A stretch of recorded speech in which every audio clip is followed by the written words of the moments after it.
So progressivism is going to be a broad umbrella term. It means a lot of things. A lot of things are going to fit within that. And I want to lay out some of those here and see the very many different directions that progressivism might go. Again, it's one of the byproducts of industrialization. It's one of the outcomes of urbanization, people moving from towns to cities, millions of immigrants coming to this country for a better life. And in some ways finding that, but in some ways finding new obstacles and new difficulties. It's maybe the underside of industrial development and how folks are going to try to challenge that, right? We talk a lot about negative things in this class. We were just having this conversation. My goal is not to depress you, make you feel bad, right? I want to say there's always a silver lining to this stuff, but essentially one of the lessons from this is that people are always trying to survive.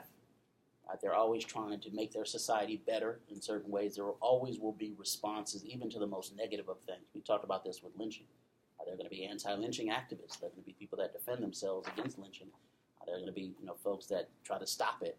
Even that horrible example, you're going to see resistance to it. Right? People are never just completely passive and accepting negative things that are happening to them.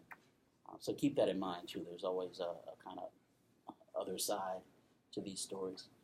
So progressivism is going to result from a lot of different things, from industrialization, but also from a lot of the ideas that we talked about before. Think about some of the ideas like the social gospel movement. Remember, the social gospel was this idea that the church should spill out into the streets. It's not enough just to go to church on Sunday morning and hear all these lessons about brotherhood and great society, what Jesus would want. But what about the other 6 days of the week? Should you expand those ideas and help people? Right? So you literally walk out of church at 12 o'clock and step over a homeless person and go home. You're like, wait a second. So many ministers start to say, well, wait a second, we can't do that and call ourselves fulfilling, the mission. Right? So this making the gospel more social, taking it out into society, into the streets. You can see how progressivism is an outgrowth of that. People kind of stepping outside themselves and trying to help others. Particularly middle-class folks with a little bit of money. Right, maybe a little leisure time, and then devote themselves to helping, say, new immigrants adjust to the United States, or African-American migrants moving to the north from the south, or educational activities, or cleaning up politics, any number of things they might define as a progressive goal. Right, so think about the social gospel and its impact or influence as a motivating factor. In some ways, social Darwinism comes into this as well. Do you remember what social Darwinism refers to? What is that? What is that idea? The top society, like people in society that were meant to succeed in life, will pretty much kind of overshadow everything now. It's survival of the fittest, but in a social and monetary sense. Good. Yeah, exactly. Darwin intended that idea for the animal kingdom, right? The fittest animals, evolution and all that, they'll survive and flourish, whereas others will die out and become extinct. Well, people take that and apply it to human beings. That's not what Darwin intended, but that's what happens in this period. So this idea of social Darwinism is applied sometimes racially, right? So you see all these charts in the 1890s about the races here, Western Europe is here, maybe Eastern Europe is a step below, Asians, Africans, people of Latin descent, real down, really low. The Aborigines in Australia, New Zealand are kind of at the bottom. Native Americans somewhere on it. So there's all these rankings, and the idea was that, well, they're not fit, right? And if the whole race is unfit, it's in some ways kind of, I won't say the origins of racism, because racism goes back a long way, but it really is seen as a justification for racism, treating people differently because, well, they are different. That was the idea, right? This idea that race isn't just socially constructed, but it's biological, just like the animal kingdom in some ways.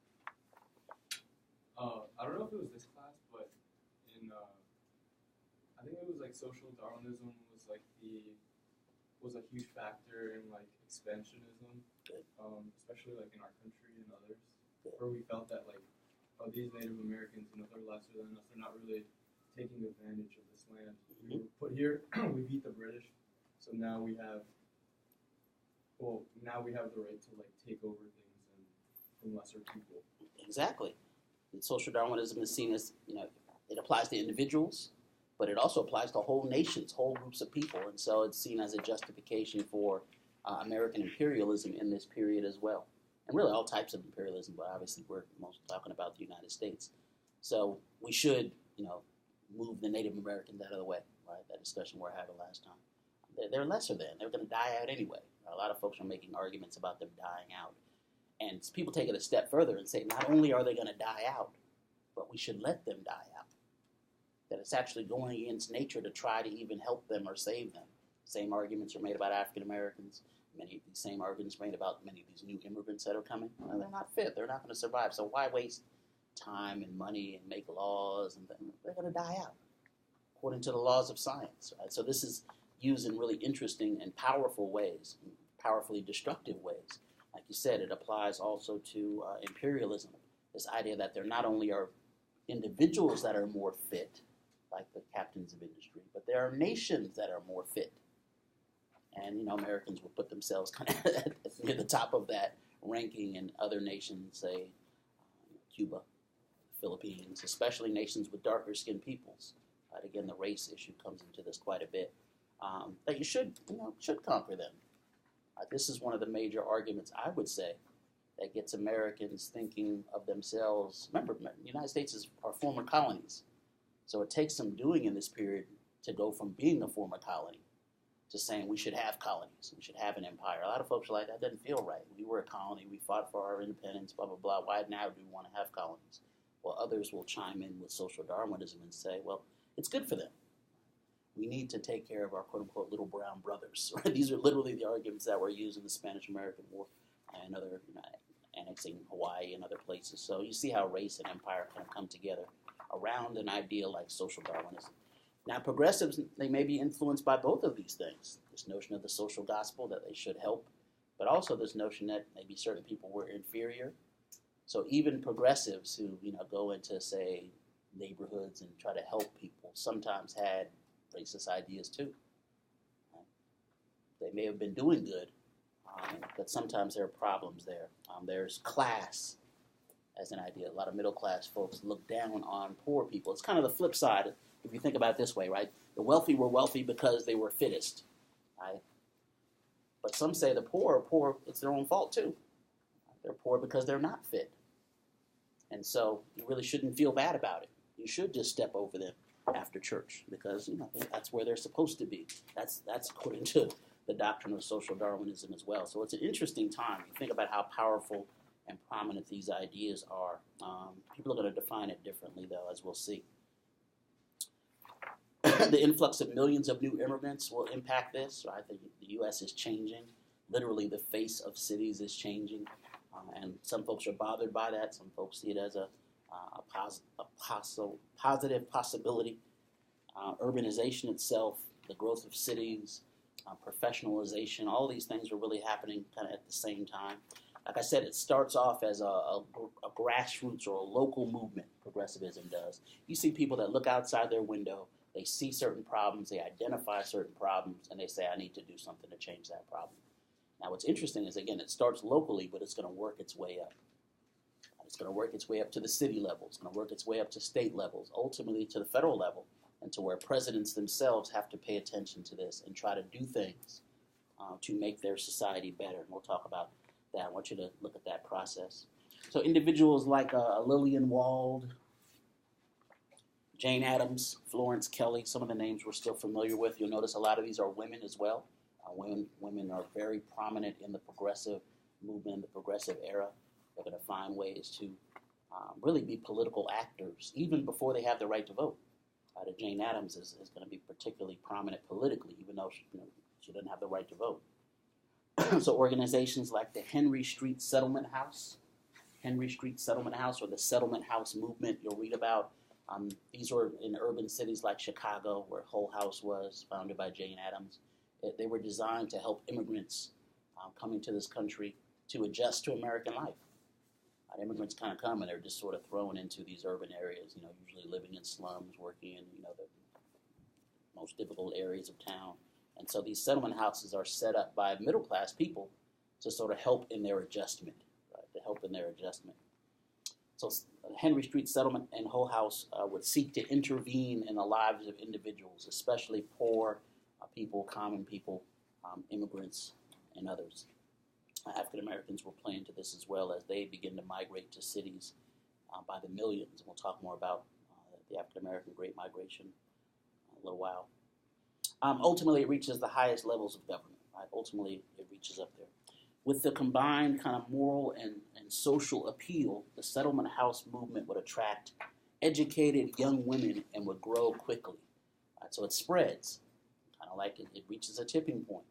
Right? It's an epidemic, a social epidemic, a good one, because people are trying to help others. If you want to use Gladwell's theory. For example, there were 6 settlement houses in the United States in 1891. There were only 6 settlement houses in 1891. 6 years later, in 1897, there were 74 settlement houses that had been established in various parts of the country. By 1900, there were 200 settlement houses. So from 6 in 1891 to more than 200 by 1900. And by 1910, there were more than 400 settlement houses around the country. So you're literally seeing how this idea is spreading. And really the idea that you should help others, right? That they're still a part of your imagined community, if you want to think of it that way. Few women made settlement work their permanent career, but they might involve themselves in some way. And those that did make it their permanent career really tried to emphasize the difficulties and obstacles facing the poor and facing immigrants. Many of them tried to respect the culture of new immigrants that are coming over. Again, remember, assimilation in the minds of many means forgetting your ethnic background as soon as you step on U.S. land, right? You should forget everything, your language, your culture. And that was really kind of the push towards assimilation, to become American as quickly as possible. Some folks are going to say, well, wait a second, right? If we pride ourselves on diversity, maybe you can maintain some of your culture while still becoming American. This is going to be an ongoing debate. It still is an ongoing debate in terms of our country. The more successful local movements were able to impact politics very directly and very specifically. So, for example, Lillian Wald and her allies would convince the New York Board of Health to put a nurse in every school. They convinced the Board of Health that all these children there, you need at least one nurse on duty to help with their health. That was not the case before. So they are making tangible differences in people's lives. Lillian Wald would later become a national figure. She would fight for child labor legislation. She would fight against the idea that children should be working in factories, that they should be educated instead. She would also campaign for women's suffrage. So you see in the figure of Lillian Wald, a figure that is going to fight for several different causes. But all of them she sees as, working towards the greater good, making this country better, especially for the most vulnerable segments of the population, especially the poor, children, and others. The Henry Street Settlement House in Chicago, for example, provides a venue for other organizations like the NAACP that's founded in 1909. The NAACP was an interracial organization from the beginning. W.E.B. Du Bois, who we'll talk about a little more, he comes up in several different chapters in this period. He was one of the few African-American founders of the NAACP. It was mostly progressive or liberal whites that formed the National Association for the Advancement of Colored People, particularly after several of the race riots that we sort of outlined.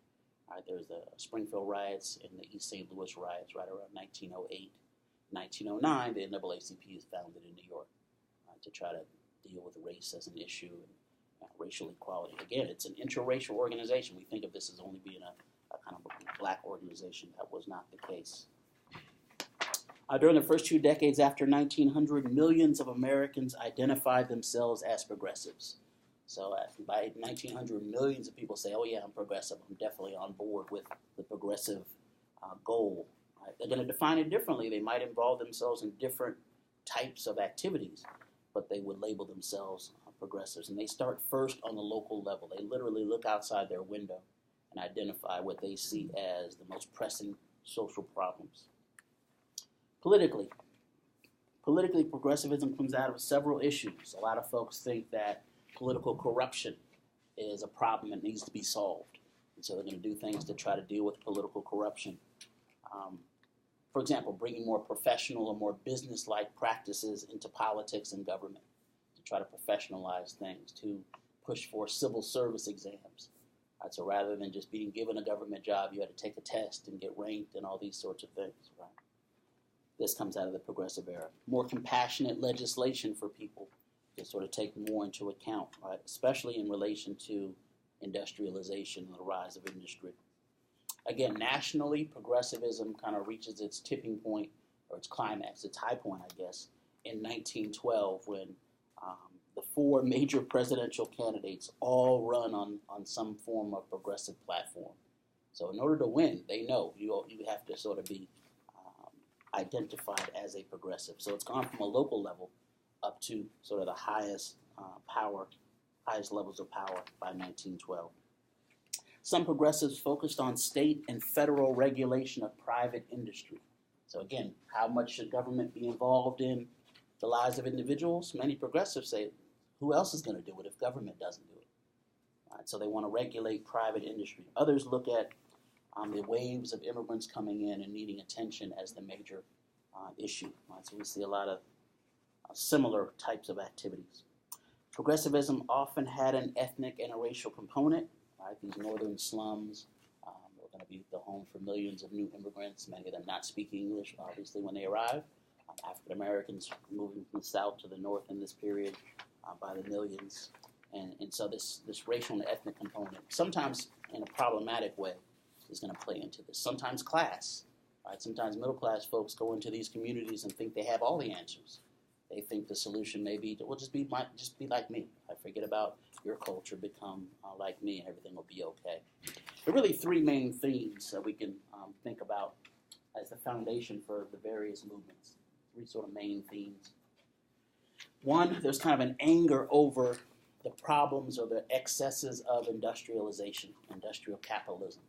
Some are becoming disillusioned with this idea of kind of profit as the goal. Some say, we can't just be all about making money. You got to think about some other things. What does progress really mean?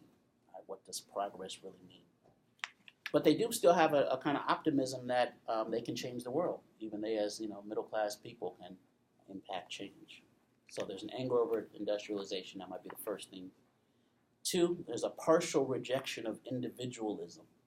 It's not all about the individual. You have to think maybe in terms of a larger community, larger imagined community. Right? This is opposed to social Darwinism.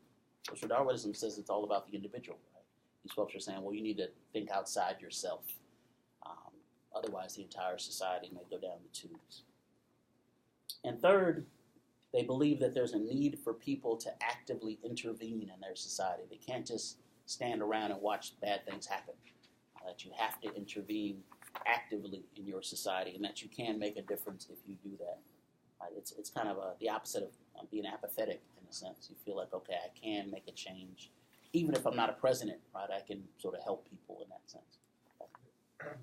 I just have a question about what the leaders of the country, like the president and vice president, were doing during all this reform or hangings or or race riots or influx of immigrants. Were they saying speaking for the general white American consensus, they kind of didn't mention it, knew what was going on, or were they saying accept these people? They're just trying to work.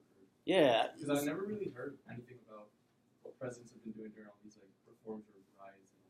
It's a good question, and presidents will become very active. Teddy Roosevelt, for example, becomes very active, and he's going to be the one that, I'll get to that in a second, but he's going to be the one that passes the sort of Clean Food and Fuel Act that establishes the FDA and regulates the meat industry and things like that. But it's as a result of these local people doing things. Teddy Roosevelt reads Upton Sinclair's book, The Jungle, and he's disgusted, but it's a book about the meatpacking industry.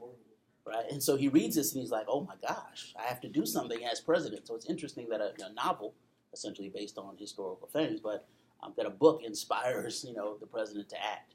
But you're right. In many ways, I think those in leadership are pushed into action, and they're really early on struggling with what should their role be. Remember, traditionally the idea was, okay, government should stay out of the economy. So let them fix it, right? They'll get it together. That's not our role. I think also in terms of the presidents, remember this whole tension between federal power versus state power, right? Federal governments versus state governments. This is one of the things leading to the Civil War. So federal governments were often nervous about involving themselves in, say, Chicago politics, and vice versa. Chicago, government didn't want the federal government involved in it. So I think in many ways maybe that's a cop-out, right? The federal government can say, that's not our issue. Let Chicago, Board of Health deal with it. But ultimately they're pushed to action, I think, because of the activity of local people. And maybe the Roosevelt, Upton Sinclair example might be the best one. It's going to really change their opinion about what their role is, thankfully, because it really isn't going to be a very important time for government to kind of redefine its role. Again, this is not even complete until the Depression itself. Remember, when the Depression hits, the president is like, well, what can I do? I can't do anything about this. So Hoover, for example, is really kind of silent during the first part of the Depression, and the population starts to get very angry, like, help us. He's like, there's nothing I can do.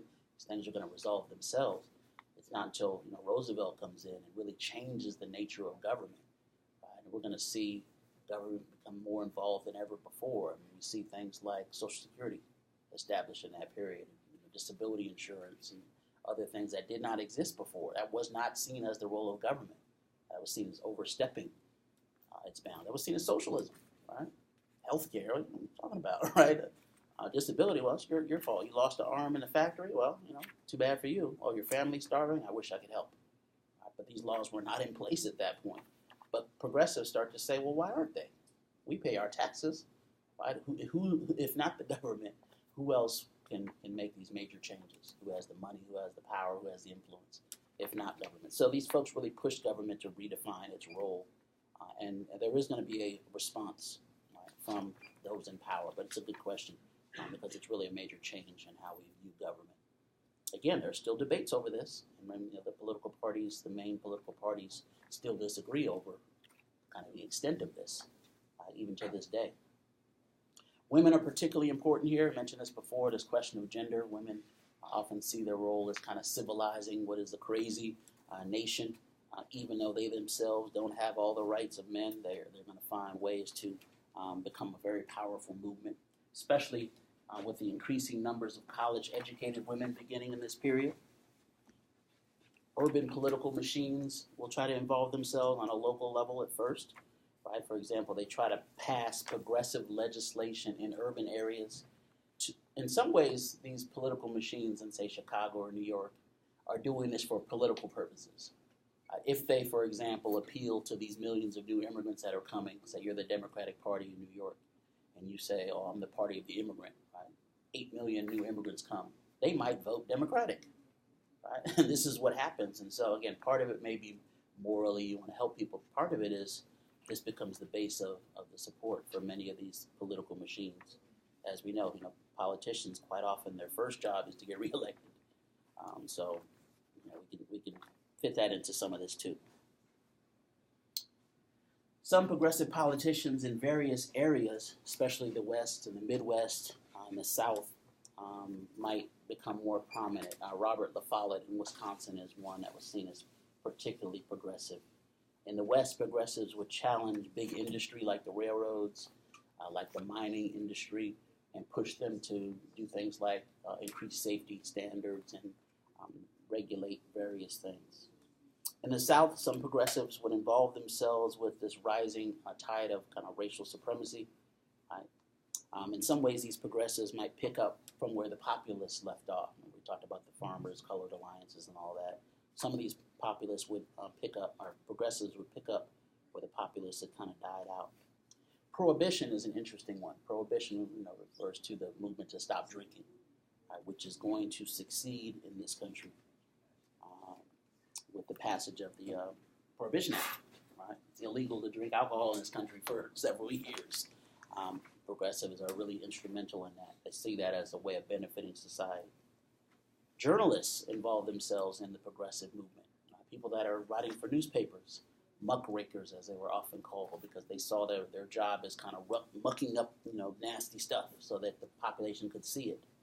Right? Upton Sinclair is a muckraker. He says, look, I'm going to put this nasty stuff before you, so then you can decide what change you're going to make. So he writes this book about, the meatpacking industry and workers and losing fingers, and they don't know where the finger went, right? It goes into the meat. Yeah, chemicals and rats. And so you're reading this like, ooh, I don't know if I want that hamburger, right? And then politicians also are saying, we don't know, and we need to do something about this. People are inspired to action based on stuff they hadn't really thought about before, hadn't really seen before. So these politicians, these journalists, these muckrakers are particularly important. They would help focus the attention of millions on issues like urban poverty, on the dangerous nature of factories, working conditions, labor, corruption, all these sorts of things, and a number of them would take up this cause. Social control. Sometimes progressives worry about social control. Sometimes they come into neighborhoods and think they have every solution. They feel like if you could just be like me, it'd be okay, especially in terms of new immigrants, right? Sometimes they want to control workers, blacks, immigrants. Again, there could be some downside to this, but in general, they're going to be quite helpful as well. Sometimes they were moralistic. Right? They would lecture people and not really listen or talk without listening. Sometimes they were xenophobic. This fear of the other, right? Xenophobia refers to a fear of the other.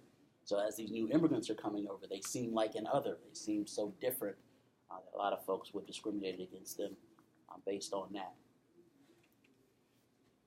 But you start to see tangible gains, right? Support for the regulation of drinking, prostitution, leisure time, educational systems, all would increase.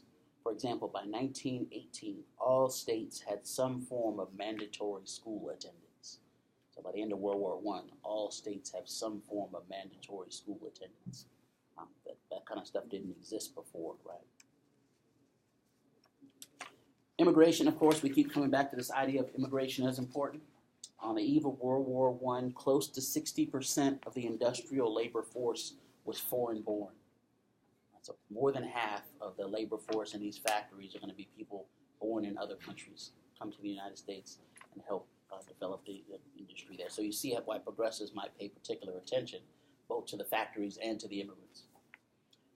Most of these workers were among the 9 million new immigrants from Southern and Eastern Europe that arrived between 1900 and 1914 when World War I begins. 9 million new people that were not here come. Unlike older immigrants, most of the new Italians and Poles and Jews, Greeks, and others lacked industrial skills. So they come in and they have to take basically whatever job is available, the sort of lowest level of jobs. They're going to work hard, they're going to work in the most dangerous conditions. Yet these immigrant communities could often use their collective ethnic identities to establish themselves and improve their lives. So for example, if you immigrate, you're probably going to come to an urban area, you're going to come to a neighborhood within that area with other people like you. So if you're Irish, you come to the Irish neighborhood. If you're Italian, you come to Little Italy. One, for safety reasons. Two, because you might have a relative there already. Three, because you might be able to find a job more quickly. Right? So these become these kind of ethnic enclaves that could provide safety and security. Imagine community. Right? It's a way of sort of having a soft landing spot, you could say. In 1907, of the 14,000 common laborers employed at Pittsburgh's U.S. Steel, 14,000 of them, almost 12,000 were Eastern Europeans, Southern Eastern Europeans, Slavs and others. So this is a major impact on industry. There's a large gender gap here. At first, these new immigrants are going to be largely male. Men would generally come first, right? Try to find jobs, start sending money back home, and then if they could, bring their families. Some men come, work for a number of years, and then go back. Right? Try to make their money and then go back. A lot of folks early on intend to go back. Some people can't go back, right? Especially, say, Jews in Russia that are being essentially lynched with these pogroms. They can't go back. And other immigrant groups might have reasons for not wanting to return home as well. But men tended to come first and then try to send for their families. 33% of female migrants were domestic servants looking for better conditions. So especially African Americans moving to south to the north will work in other people's homes as domestics, right? And new immigrant women are going to do those jobs as well. Mexican migration grows during this period. Between 1900 and 1914, the number of Mexican-descended people living in the U.S. triples.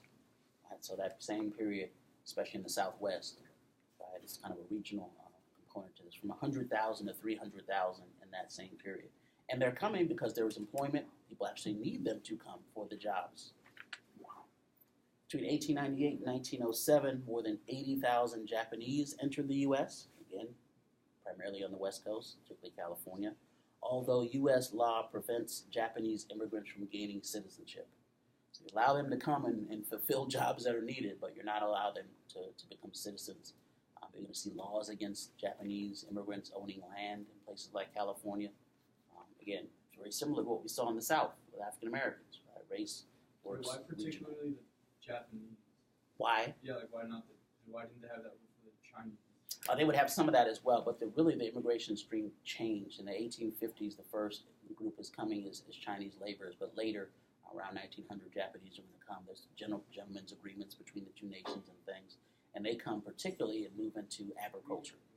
Yet, they're going to be seen as a threat in that agriculture pretty quickly, and so that's why they make laws against them having land. They had a law in San Francisco against them attending schools. But it's interesting because Japan's government is actually fairly powerful, and so they're like, wait a second, what are you doing? You asked us to send these folks over here, and so they're able to put some pressure and actually get some additional rights for Japanese immigrants in ways that other nations aren't. So you see a Chinese Exclusion Act, but there's a Japanese gentleman's agreement. Right? It tells you something about the power of the country they're coming from as well. And it also tells you how it's political in a lot of ways.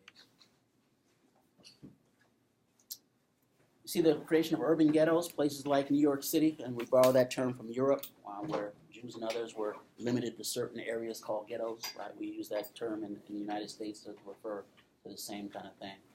So again, these are some of the issues that progressives are going to start to challenge. And we'll talk a bit more about that in detail, but this is a good sort of opening to that. I want to talk about,